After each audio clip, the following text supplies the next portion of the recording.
This episode is brought to you by Zarzar Law.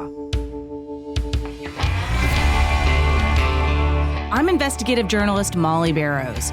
For years, I've covered the stories that made headlines in Northwest Florida and all along the Gulf Coast. Murders,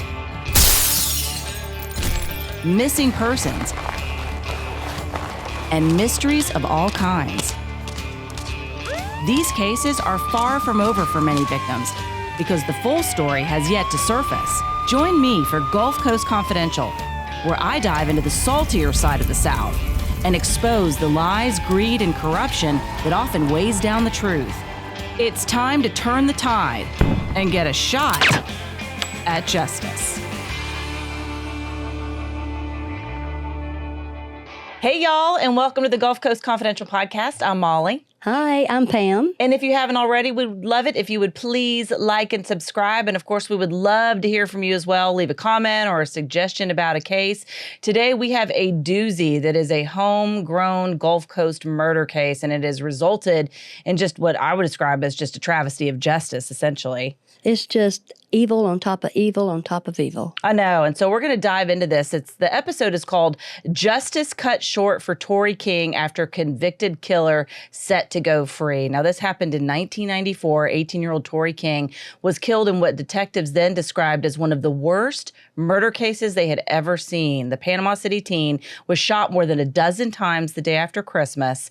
His body dragged behind a truck and burned beyond recognition. I can't even imagine as a family losing someone at all to murder, but much less so violently. And I know you can. And it's tragic. And the man who murdered him, who murdered Torrey, his name is Thomas McGill. And he did it, police said, to steal steroids. And he was sentenced to life in prison. But now, due to a legal technicality, McGill is on track to be released from prison this year, y'all. This is not life in prison. This is about to get out.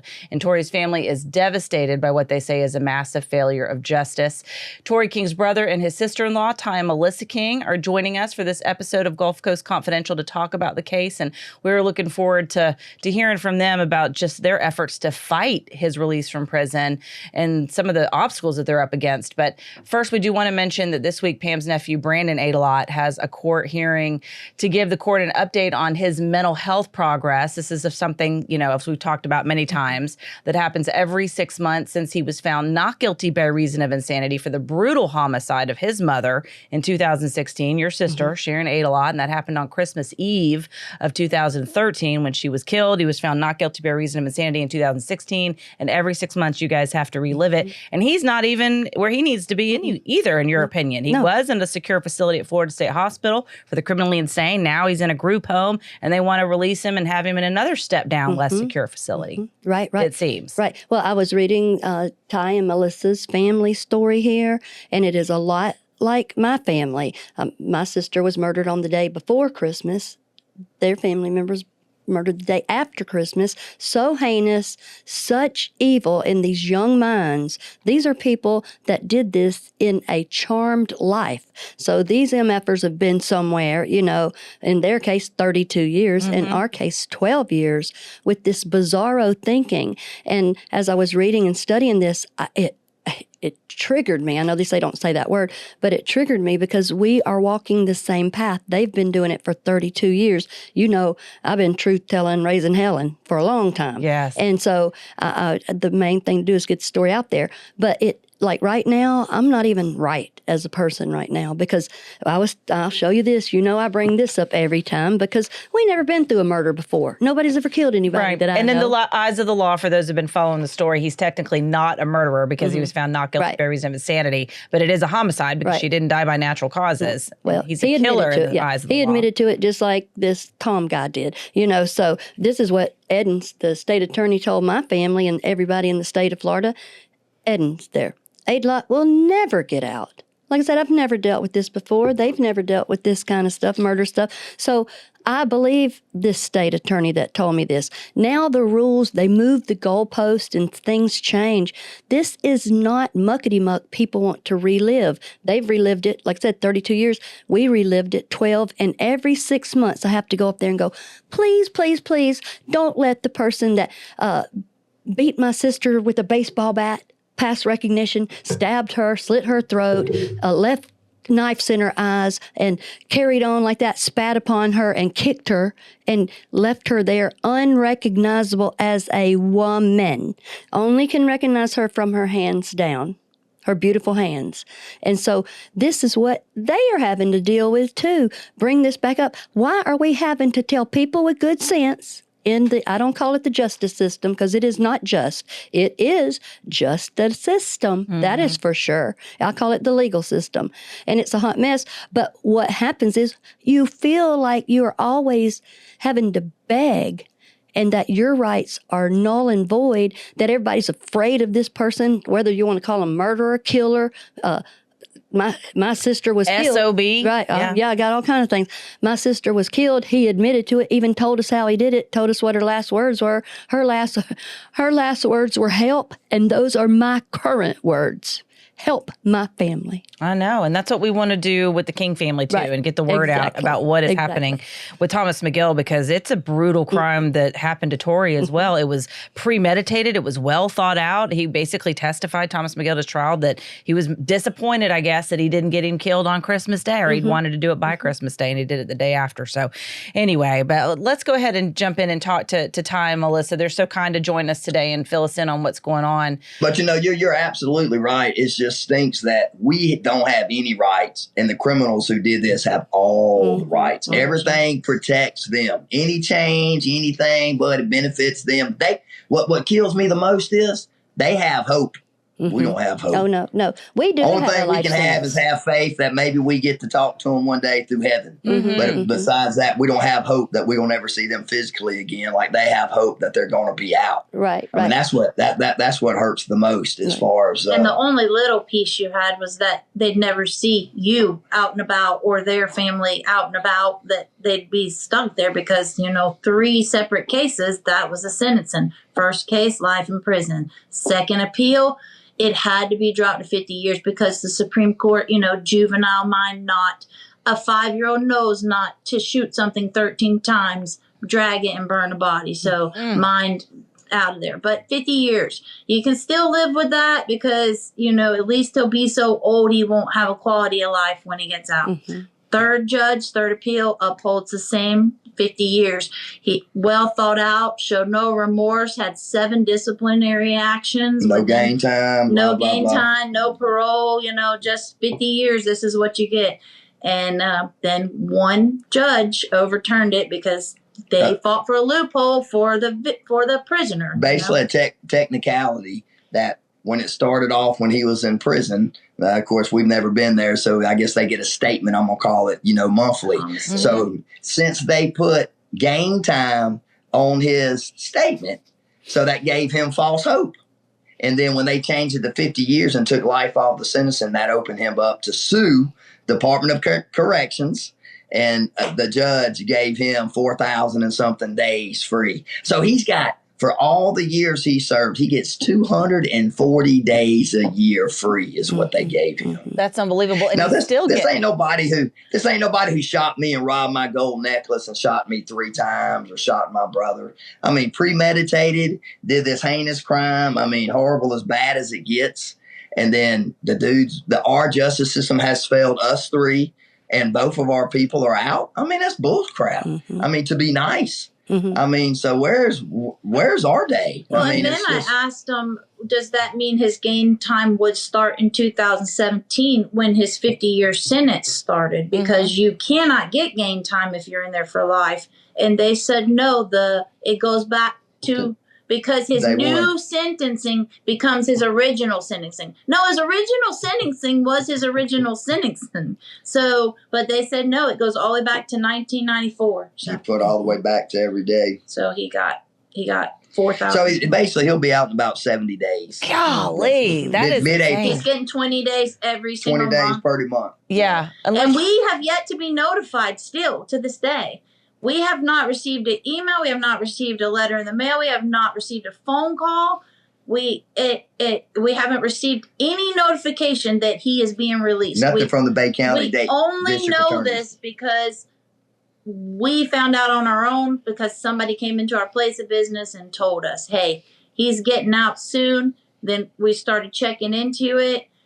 And one of the ones that went back to court, one of the trials, we only found out about social media. One of our friends was in Panama City and saw it was going back to court and contacted us through that and said, damn, when is he? He's getting out. What's going on? Mm-hmm. So we never even knew that we didn't even know about the appeal. We luckily had people in Bay County that let us know that, or we would not have been present for that either. So how was your side been with contact from the DA's office and all? Have they at least contacted you, or has that been a crappy experience? Yeah, I stay down there, and they know me, and I know them, and I invoke Marcy's law. Marcy's law. And Marcy's law, let me read it to you real quick, okay? Yes, ma'am. All right. What is Marcy's law in Florida? There's only 12 states that have Marcy's law. Mm-hmm. We're looking for Marcy's for everybody. All is what it's called, Marcy for all. The Marcy's law, every victim is entitled, this is your constitutional right, by the way. This isn't just some old rule or something. And this is what you say every time you go there. You just say it. Say, I invoke Marcy's law and everything that goes with it. Marcy's law in Florida, every victim is entitled to the following rights, beginning at the time of his or her victimization, i.e. 1994 for you, 2013 for me. So this is something, and a lot of lawyers don't know about this because this is kind of new, but, they're afraid of what the killer might do, sue them. It is going to take someone suing them over this because you can't do this, people. You mean not following the law? Right. Violating your constitutional right. Right. Okay. Every victim is entitled to the following rights beginning at the time of his or her victimization. 1, the right to due process and to be treated with fairness and respect for the victim's dignity. Mm-hmm. The right to be free from intimidation, harassment, and abuse. Marcy's law seeks to provide an equal voice for crime victims through meaningful and enforceable constitutional rights. And it's named after Marcia Lee Nicholas. She was a student out in California. Okay, so there is so much more to this. This is just what I did, knowing I've got to go to do a victim impact statement on next Wednesday. Well, that's what I was about to say, and that's how you stay on top of this quite a bit. Aside from us just regularly checking the clerk of court's website just to make sure no additional hearing or something has been filed, which is hard to keep up with in and of itself, but you keep in touch with the Victims Advocacy Office with the state attorney's office. Right, and everybody down there. On my sister's case, and this was Bill Edens that told us this lie here, not the current state attorney, not Ginger Madden, but when they pull up my sister's case, it says right there in a box, Pamela Hill, Patricia Hawkins, my other family members and some other friends and stuff, that we invoke Marcy's law. You cannot go further into my sister's case without checking onto that box. So this is what you do. You invoke Marcy's law. But if you're waiting for them to say, hey, we've got Marcy's law, let's make sure we stand. They're never going to do that. You kind of, you've had to do that. Oh, yeah. I've gone to 4 or 5 attorneys and they look like I've got a pointed head. They're like, what? Right. So, and then I had 4 or 5 of them at one time trying to teach me about it at a legal clinic, and they were learning as we went. But the thing is, that is your constitutional right. So they need to worry about violating your constitutional rights. And that would go all the way back for us to 1994, right? It says right there, and that's what my victim advocate has told me. It says at the time of the beginning of the time of his or her victimization. Yes, ma'am. And that was the original. So I emailed the governor's office, and they emailed me back and said that I needed to contact the Florida bar. So I contacted the Florida bar. The Florida bar referred me to a criminal attorney. The criminal attorney that I spoke with did speak of the Marcy's law and other things, but he said he didn't handle it and he would be doing us an injustice to take the case on. So he referred me to a death penalty lawyer.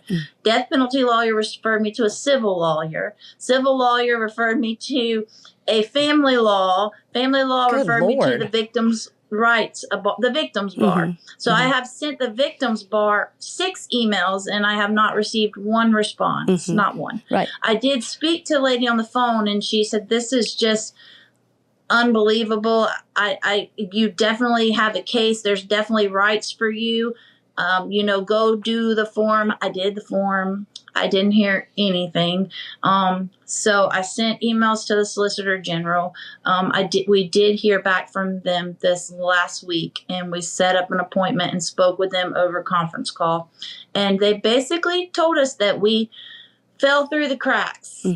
Yeah. That just say when they told us there's nothing else they can do and he's getting out, we're not stopping there. So that's whatever they want to tell us. But we definitely need to have some sort of legal action against the Florida Department of Corrections in the state of Florida. Yeah. So you know what? I don't know. We should have been notified of this hearing, because with the hearing that gave him this gain time that we were not notified about, there was a 14-day appeal process that we had a chance. But how would we know to appeal? We didn't even know it was going on. A hearing that's not going on. And when we called our friend called the Florida Department of Corrections for us, and she said, well, I can assure you somebody was notified. And she pulled it up, and not one name listed. Not even the state attorney, not even our representative for the case was listed as a contact. And then there's just no accountability when they drop the ball like that. Zero. It's just no, it's just, we're sorry. You fell through the cracks. We truly, sincerely, our condolences. We're sorry. And I said, that's great. But, my mother-in-law's been having chest pains. Probably will end up in the hospital just since the day of that phone call. She has congestive heart failure. My father-in-law, and you just watch your husband walk around with his mental health, just half the time he's with you and half the time he's not. And you sit and watch your kids cry because they're watching him and they're like, Well, it's the consequences of having to live with their inability to get the job done. Right. It's hard enough that you lost your brother and your brother-in-law, but then they want to let the killer out and say, oops, our bad, can't do anything about it now, but look. We lived it in 1994, and then you relive it in 2017, and then you relive it in 2024, and now and the only peace you had during those times was, you know what? He's staying there. He's staying there. Now you have nothing. And you know what? In both of our cases, this isn't anything normal. This ain't like your sister or my brother got robbed at the gas station because of her nice purse or his watch he had on. Right. This ain't like she was sleeping with somebody, he was sleeping with a girlfriend, and they got shot 3 times and the victims went on. Right. I mean, both of our safe is over and above, and we both have to deal with the people being, in your case, never even put away. But you're going to deal with that being out on the street, and us too. It's just not right in any way, form, shape, or fashion. It's just there's just always a loophole in their favor and their rights, and there's never a loophole in our direction. And that's why you're how old? Yeah. How old is your? I ain't even gonna call him your nephew because he don't deserve that. He was 17 and a half also.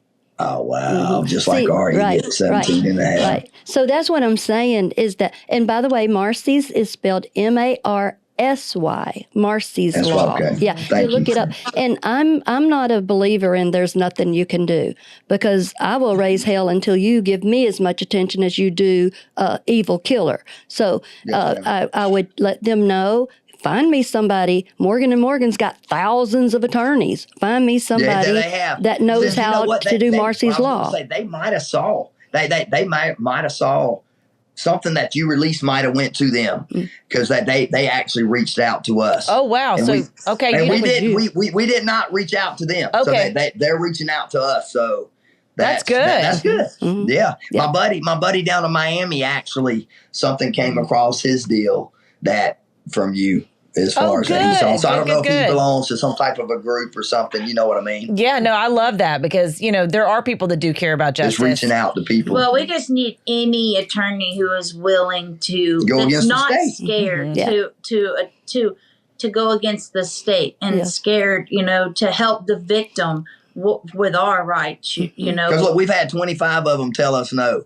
Right. At least. Yeah. I send out emails every day. I make phone call every day. I heard of the Marcy's Law, but then another attorney that it didn't apply to us because of a time frame or something in that particular time frame. We didn't file it, or I don't remember It's exactly. too bad what the he state of said. Florida can't be as enthusiastic about fighting for your rights as they are about fighting and Absolutely. protecting You just McGills. wish 100%. that if they have children, they would put themselves in your position. If this was your child that was shot 13 times and drugged behind a car and their body was burned, would you work a little harder to find a loophole? Of course. Would you work a little harder to find To keep him a in. crack in the system for our sake instead of it? It's sad to me that the prisoners have better attorneys and better representation in prison than we do, and they get chance after chance after chance for their good behavior. What do I get for my good behavior? What do I get? Yeah. You get sorry, sorry, whoops. Yeah. You know? Yeah. Well, Yeah. you know, I have to mess up and go to jail for you to want to help me. I have to, I just I've can't got make these. sense. You can't make it make sense. No. You can't make it make sense. I've got these dice right here because I personally feel like going in the courtroom is like going in the casino over there. And the safest place for a defendant or a offender or killer or what have you is in the courtroom. And is the not safest place for a victim. And 1000%. in that same said courtroom, you want to act like I don't have any rights. But I am telling you, constitutional rights are not just like, oops, we forgot to follow a rule. And okay, here's the thing. I don't accept I can't do anything. Anybody can do anything. If you can work hard for these folks, you can work hard for us, because killers and the offenders are given community. Victims are isolated in the same said courtroom. He did not do his time. He has no remorse for killing his brother and her brother-in-law. There's The no judge even justice. stated that. Right, Yes, right. exactly. That was why I upheld the judge even sentence. stated in writing he shows no remorse. Right. No justice, no peace. We hear that all the time. They are glorifying, ass-kissing these evil people, 17 and a half years old. What Tom did to Torrey, what Brandon did to his mother, who loved him more than anybody in the world, that is some evil stuff. I mean, polite people don't talk about this. And what I feel like in their case, is this magistrate, Hope Ty Cannon. She's not like the full-fledged judge, is she? I have a feeling this is going to come back on them. Do not stop fighting. Keep raising hell about it. And if just like Marcy's law got put into effect, something could be Torrey's law put into effect, Just like they say that ex post facto law, that is a constitutional law for his side. Why is the Marcy's law constitutional on our side, not just as important as the ex post facto constitutional law for him? It is. That is what Marcy's law is. I feel like we have a class action lawsuit, honestly, for the families that are going through the same thing that we're going through because of his constitutional rights. Where are our constitutional rights? Right. But we're definitely going to go after him one-on-one. I'm not the suing type people, but you know what? And I told this, I told them this, and I've mentioned this many times. I don't know how spiritual or religious y'all are, but it's 10 till 3 or whatever. If I could go out at 5 o'clock today and be hung on a cross downtown Panama City and be crucified, so nobody family has to go through what my family's gone through over the last 30 years and what your family's gone through since 2013, I would do that today. And guess what? I'm not coming back in 3 days. That's the pain we've been through. And I know that's the pain you've been through. As far as it's just somebody out there has to care about what we've been through. And I'm sorry, don't get it. You know what I mean? Well, what about our safety? Like, we haven't even been notified. Where is he going? Does he go to a Hathaway house? Is he stay there for a couple years? Can he live wherever he wants to, or does he have to stay out of this county? Because we have now allowed our children to establish their homes and their careers here. And how do I feel safe with that? They go into a restaurant and he's sitting across from them in a restaurant, and I have to say, he didn't do his time. No, he's not sane. He's obviously not sane because he's been in prison. He's had 7 disciplinary actions while he's in there. One of them being that he threatened a prison guard with violence. Doesn't sound like you're good not behavior to me. rehabilitated. No. You're not ready for society. You're not over your violence. No, you're right. And I asked, did he have any gain time deducted for those 7 disciplinary actions? Mm-hmm. Since he gets gain time and he earns it for good behavior, do we take it away for those behaviors? And I have not received an email response back for Mm-hmm. that. Mm-hmm. They did tell us that they were the only thing they could do, and they didn't want to tell us this. The only thing they can do is they can double check the math and make sure there's not any mathematical errors. Yeah. Well, obviously you want them to do that. Yeah. Yeah, that seems like the basic request on your. I want to take I feel like that should have been done repeatedly already. So much should have already been done repeatedly. Well, I want to take a quick minute. We need to thank Joe Zarzar of Zarzar Law for being a supporter of Gulf Coast Confidential. Of course, we couldn't be a voice for victims if we didn't have support. So we appreciate Zarzar Law. He does the same thing, personal injury attorney here in Pensacola, for people that he represents, whether they're hurt through no fault of their own, whether it's a car accident, medical malpractice, which we certainly have seen a lot of those cases, car accidents, DUIs, reckless driving, you name it, he's involved in it. So we appreciate Joe Zarzar, but I tell you what, it's cases like the Kings that you begin to really understand, if the criminal and justice system isn't going to give you justice, then you do need to go to other attorneys to find out, what are my rights? Who is going to be the loudest voice in the room? Right. And so, again, thank you to Joe Zarzar and Zarzar Law for being a supporter of this show. And then also I want to jump back to Ty and Melissa now and talk a little bit for our audience who isn't familiar with what happened to Torrey. We recapped it a little bit at the beginning, but maybe you could talk a little bit about,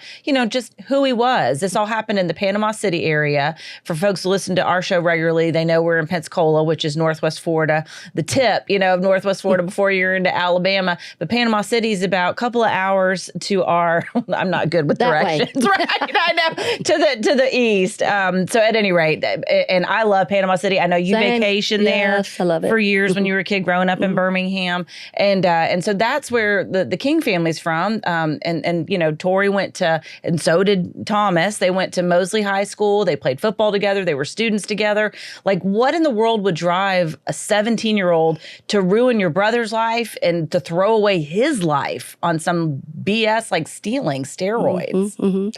Hey, listen, and they can say drugs and this and that. I've never been arrested. My brother was never arrested. So they can say whatever. Yeah. But when you premeditate it for 4 months, and you admit to that in court, and you have other people saying, yeah, he did talk about this and that. So how is that a drug deal? It's not. Yeah. And then you premeditate it, you're going to kill him on Christmas. So in my mind, drugs, I don't care if he was selling cocaine or what, there's drug dealers every day, and ain't nobody being killed the way he was killed. So, but there are some people out there where he got what he deserved because he was messing. I'll be very nice and say, the way I look at it, no matter what it was, they were both there.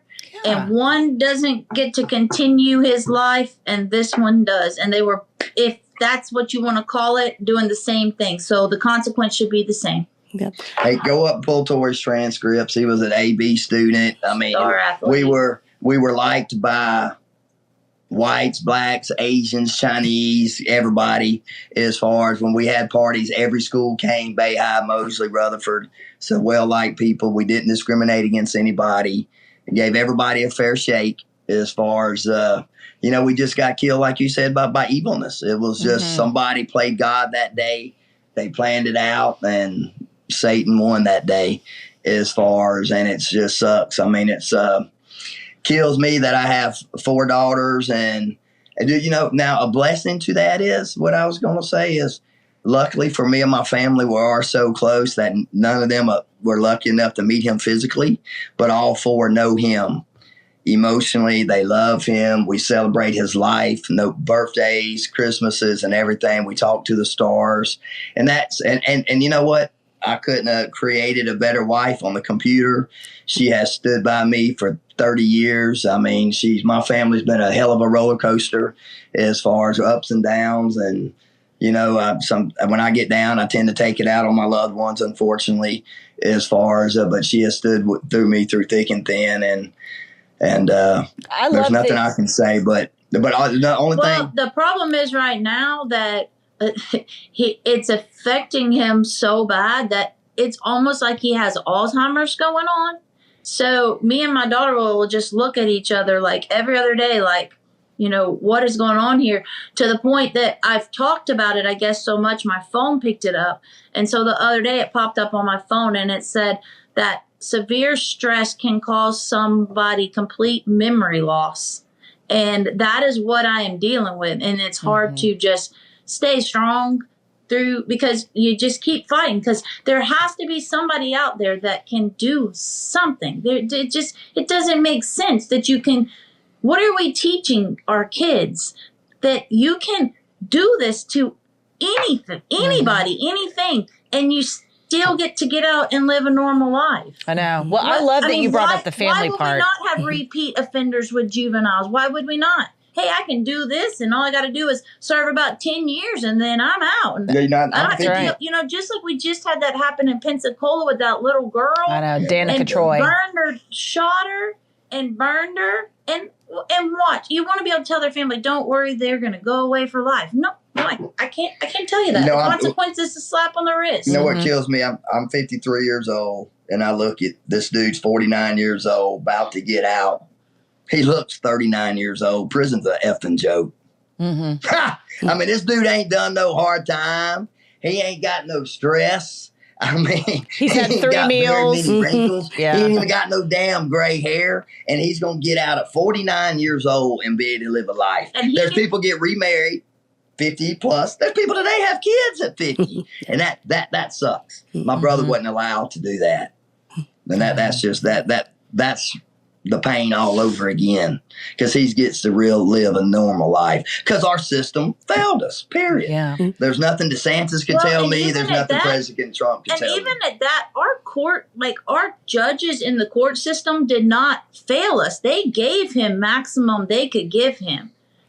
But what failed us is that one judge overrode that. How do you do 3 separate court cases? Why waste the time? Why waste the money? Right. To do 3 cases if you're going to allow one person to overturn all of that. Hey, I know. Don't I'm nobody to Hope Cannon, but you know what? I'll be very nice, and I won't say what I really want to say. That lady owes me and my family an explanation. Absolutely. Yeah.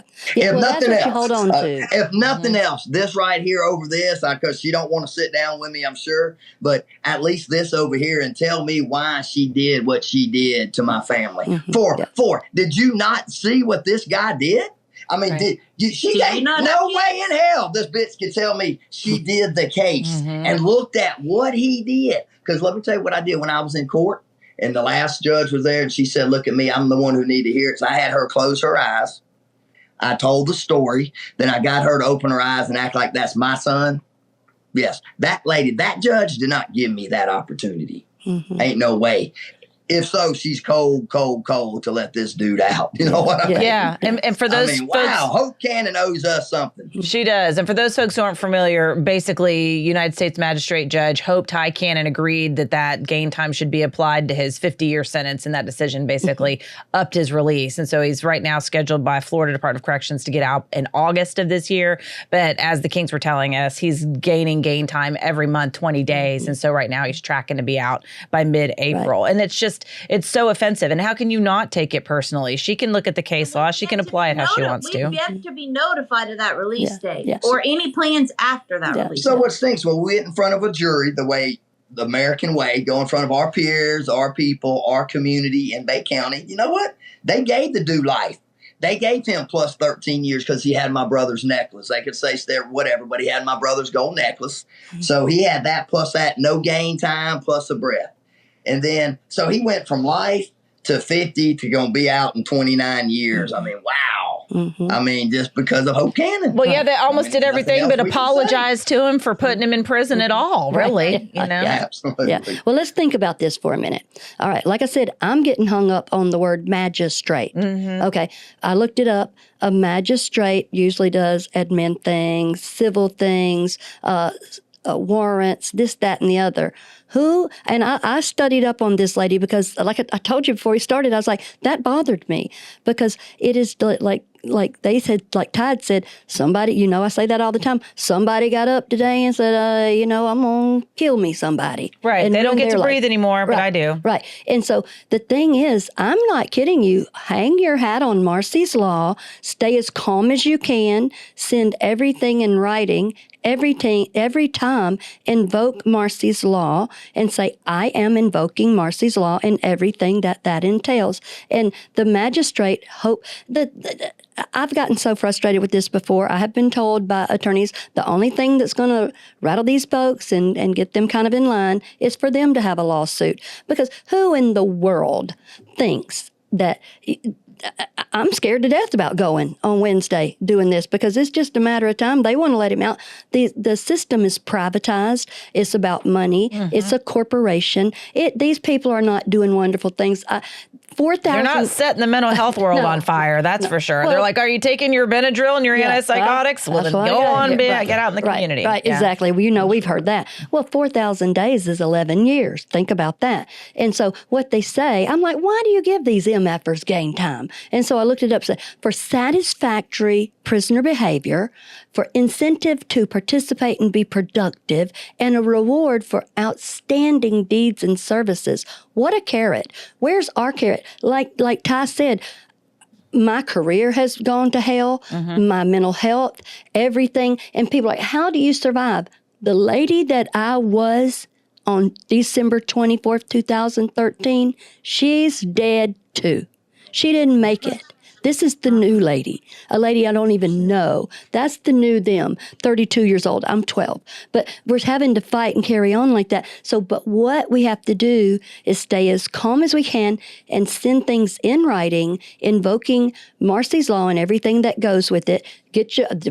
I firmly believe Molly doing this story and putting it out there is what's rattled some cages because you can't find anything about it. Right. I was surprised about that too. I thought other people would pick up the story, but we're just going to keep tooting that horn. Yeah, we're going to keep sounding the alarm because it is alarming. We don't want killers on the street. I'm sorry that the Supreme Court decided that they suddenly, if you're a juvenile, you can't be sent to life in prison for any crime, major crime, including a homicide.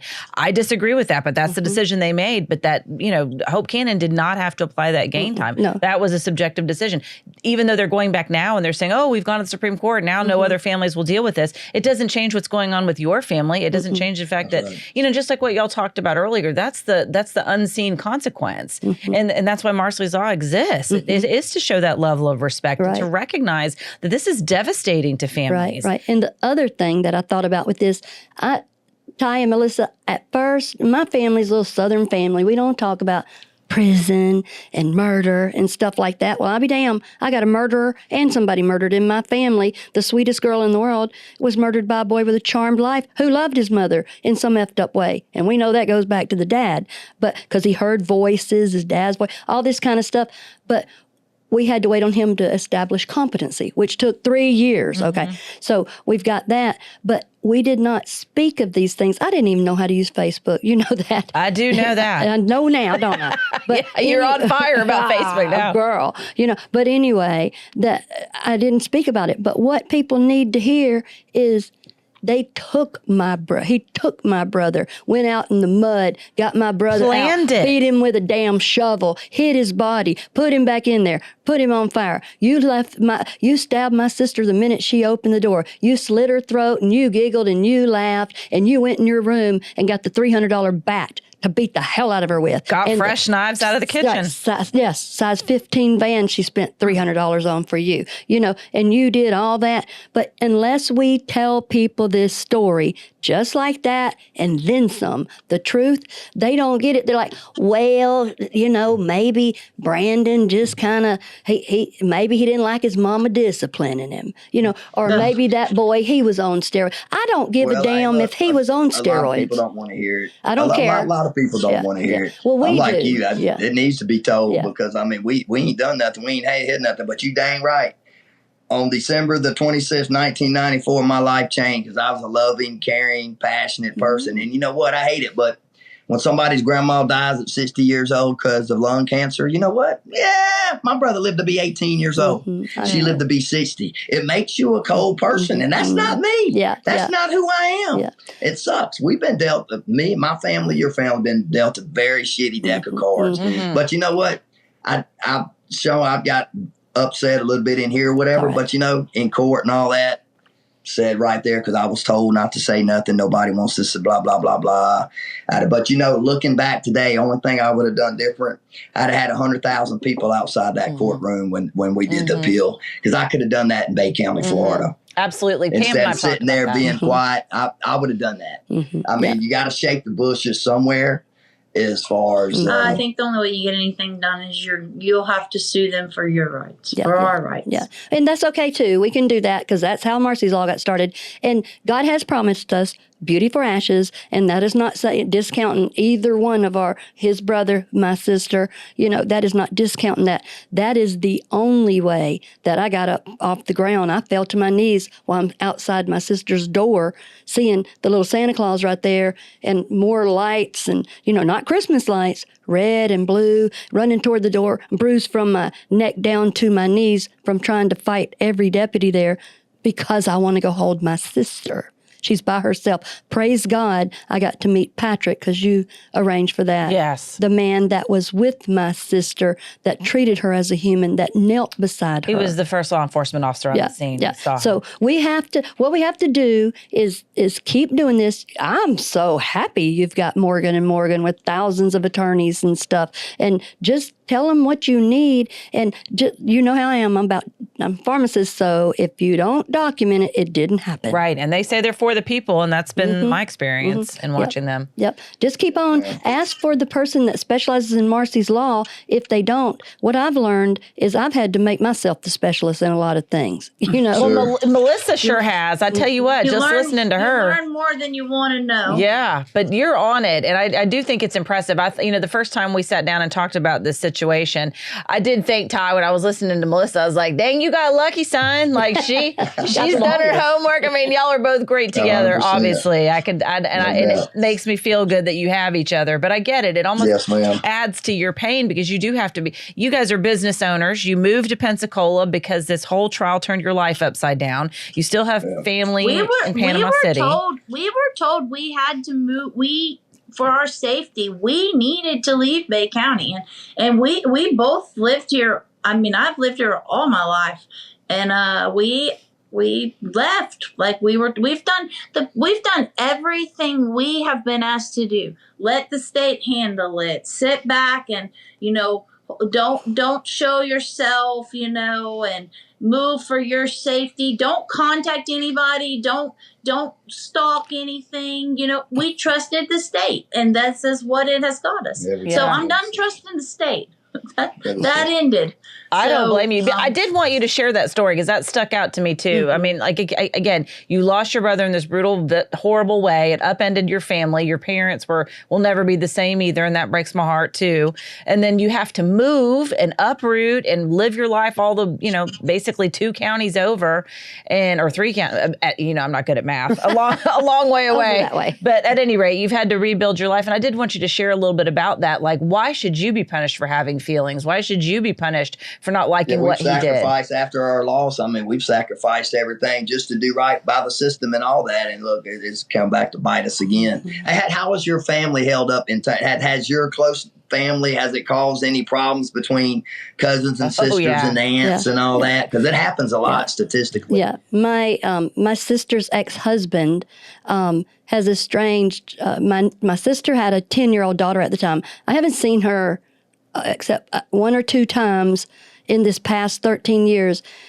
Her dad has estranged her from us. He has talked so bad. He has brainwashed her and gaslit her, just like he kind of did Brandon through all this. I haven't seen her. My heart aches. I almost will do. I got a big button right here. It says my family. If you want to hurt me, push me here. I'll tell you that. But my mother died of Takotsubo, or broken heart syndrome, exactly 1 year after Sharon was buried. My dad had strokes and I seizures. saw my mama age 25 years and 2 days. Oh, yeah. You know what I mean? The They're only babies. thing that keeps her even remotely with us is the girls. That is her life. That she would have been gone Long ago.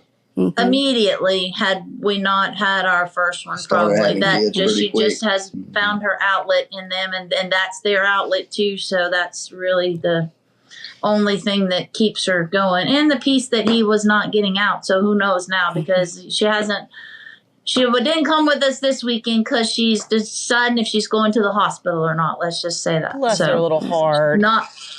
Not good. Yeah. My mom's almost 80, you know, so it's it's tough. I mean, it's tough. And then what's sad is, you know, your regular people, your cousins and all that, you know, that they remember the birthdays and Christmases. But us, we live that shit every day. Yes. You know what I mean? Yeah. The I mean, good it's and bad. 365 days out of the year. Yeah. We just have to keep going. And, you know, these people who say time heals, they wouldn't want to be in a ring with me. Yeah. I can tell you that. Yeah. Well, I will. Time don't heal. Time don't heal what we've all been through. No. You know what I mean? I will tell you this time.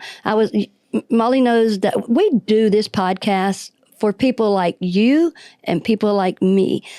I didn't know what to do one day. It was 3 years into it, and I was just walking around like a lost person in the world. And I just said, somebody's got to help me. I need help. So it was like, maybe become the person that I need. But I was like, I don't know how to do it. So I emailed Molly, and she was on vacation or spring break with her daughter. And, you know, I always appreciate this from her. She said, you know, I'm on vacation, but she said, first of all, let me tell you how sorry I am that happened. And that is very rare that people do that. They're like, oh, wow, that's some fun. You know, and so, I mean, excuse my French, but it is that as well. Yeah, like, you're so effing weird. I've been called weird more in the last 13 years than I have in my whole life. And I am unusual, but, you know, whatever. Right. But she and I got together and we talked. Molly is so much like my sister Sharon, and her little daughter is my goddaughter, you know, and God does things He put together. And we're talking one day and we said, we're going to do a podcast, and it is from the victim's point of view. And we apologize to no one for that. Right. Because these messages need to be carried. Definitely God put Molly in your life for you. You know what I mean? So that's awesome. That gives me chills. I mean, that's awesome and powerful. And what's awesome is Molly understands, and she's sincere and truthful what we're going through. You know what I mean? That's not everybody does. But you're right. It's about being heard. We appreciate everything you've done for us. Yes. Well, I appreciate y'all sharing this story because, you know, these are extreme examples of the evil that people can do, and then just how terrible the justice system, the injustice system can handle it. But, you know, there are a lot of people that are going through similar things, just not headline making, not as horrific, if you will, but they've been screwed, if you will, by the justice system. Like Melissa was saying, we thought we did everything right. We did what you said. We listened. We sat back. We were quiet. We were polite. We were grieving, and we were horrendously mistreated. And then look, you let him out anyway. And I think that you sharing this story, hopefully, one, we'll get some action taken on this and he stays behind bars. And two, whatever becomes of that, other people can hear your story and know if they can survive this and they can keep going and they can have a healthy family and they can, regardless of the challenges, then I can survive this too. Maybe there's other people that can hear me, because I do think that's a big part of it. Just in my years of covering reporting, people just want to be heard and they don't feel like the system cares, and there's nobody, you know, that will do anything about it and pick up the torch when you're tired of carrying it. And I think that's what this is about. Well, if anybody can touch one person, I do know this: when this happens to a family member like it has with us, you have to find your way to deal with it. And it can be the bottle, it can be God, it can be the weight room, it can be, so I say whatever is y'all's favorite restaurant you used to want to go to, or the mountainside, the views, you still do that because that's how they live. If we're not talking about them, they've died and they are gone. So as long as we still share stories and talk about them, like it's weird to be around old friends who grew up with us sometimes, because they're scared to tell a story like it's going to break down. But you know what, hell, I want to talk about stories when he was 5 years old and, you know, walk down to your house in his underwear and cowboy hat. You know what I mean? I mean, because that's how they still live. You know what I mean? All Yeah. through it, I would so. just say try to find some sort of positive outlet because it's bad enough as it is when you and then you find That's right. I've been blessed that he just poured himself into the family and not to an outside thing that caused worse trauma than what we have. So we're blessed in that he's always with the family and we're always doing stuff like our kids all the time. So I you hate to see somebody go through this and then on top of this they deal with it by falling to a negative outlet. Sure. Yes. So I tell people all the time, if my mother-in-law can find an outlet, anybody can. Because if your kid can be tortured like that and you can, I mean, she struggles to continue on, but at least she is gardening or doing the flowers or with the kids, you know, and so to me, there's no excuse if you have a negative outlet. That's a choice. So. Yeah, you're exactly right. So your next steps as we start to wrap this up, I want y'all to be able to say anything else that you want to add for one. And then two, next steps, it sounds like you're going to be talking to an attorney potentially about civil action towards the state to keep him in. And then is there any... I'll do that right away I already tomorrow. have emails out to attorneys trying to find somebody that's out of state that can practice in the state of Florida because I know I'm not going to probably get a Florida lawyer to pick it up unless they're on their way out and they just want to retire. They want to go out. And nobody wants to go against the state. But nobody wants. That's too bad. They need don't to want to go against them. But we'll definitely keep you in touch, though. We'll let y'all know along the way what's happened. Yeah, please I have do. no problems doing that. Absolutely. Should I encourage anybody to write to the governor, to the Department of Corrections? Absolutely. Okay. Absolutely. That sounds great. I'll look for those sent contacts. in to President Trump last week, and I'm going to send one every other day until April. So, I mean, I may only get a response. Please quit emailing us, or, this is not going to make it to him, but I'm going to get a response. I mean, I will get something if it has to go to every day from now till April. Absolutely. I feel like it deserves hey, we're real sorry, but we can't do it. Just a response, something, but you can do what you want to do, that obviously they do it in their favor all the time for the prisoners. So there has to be an attorney that can find something in our favor. It's just, where are they and do they want to put themselves in that position, Yeah, and we're behind you we in this definitely fight. keep y'all in the loop, though. Thank you. We appreciate both of you. Yeah, and we appreciate And you too. prayers for you on your So you go back Wednesday? Yeah, I go Wednesday. I'm writing my victim impact statement. It's probably about my 20th one to write, and I'm so nervous and tender right now, and I kind of limit who I'm around right now, and I try to stay positive as much as I can. But these days, I have to delve back into this because I can't get up there. I can't cry. I can't lose my cool. I have to speak up that my family is vehemently opposed to Brandon being out amongst us. He's already threatened to kill our family. He's not through. Going to kill people with brown eyes. And he's had a hit list, and he doesn't know why he didn't just go ahead and kill his sister. Well, and similar to Thomas McGill, he kept violating. I mean, all throughout every process and every level he's been at, whether it's Florida State Hospital or the halfway house. Right. Well, my criteria is I don't care what your math is. I don't care what your thoughts are. Do not let him out unless you are happy letting him live next to you. That's exactly right. Amen. That's all right then. If you don't want them on your couch, then they should There be you go. out. Yeah. Well, I am so grateful that y'all got with us and told your story. And I just want to tell you this. Ma'am. I saw pictures of Torrey, and I'm a real big hair person. He has some cool hair. Oh my gosh, I know. Yes, ma'am. I remember those styles too. I'm the same age. And I was like, I remember that being high school and all that hair, the waves. Hey, well, thank y'all very much, and thank y'all smiles. That Thank means you. a lot. Thank you. All right, we'll talk to you soon. Hey, Yeah. we'll be thinking about you Wednesday. Thank you. I appreciate it. Yes, ma'am. All right. Hey, thank y'all. you. Thank you. Bye-bye. Bye. And we thank you guys for joining us too here on Gulf Coast Confidential. That is it for Justice Cut Short for Torrey King after convicted killer set to go free. I'm your host, writer, and producer, Molly Barrows, with co-host and researcher Pam Hill. And a big thanks as always to our director, editor, and production engineer, James Roy. Remember, you can always listen to more episodes wherever you listen to your favorite podcasts and on our YouTube channel as well. And just don't forget to like and subscribe, and we'll see you next time.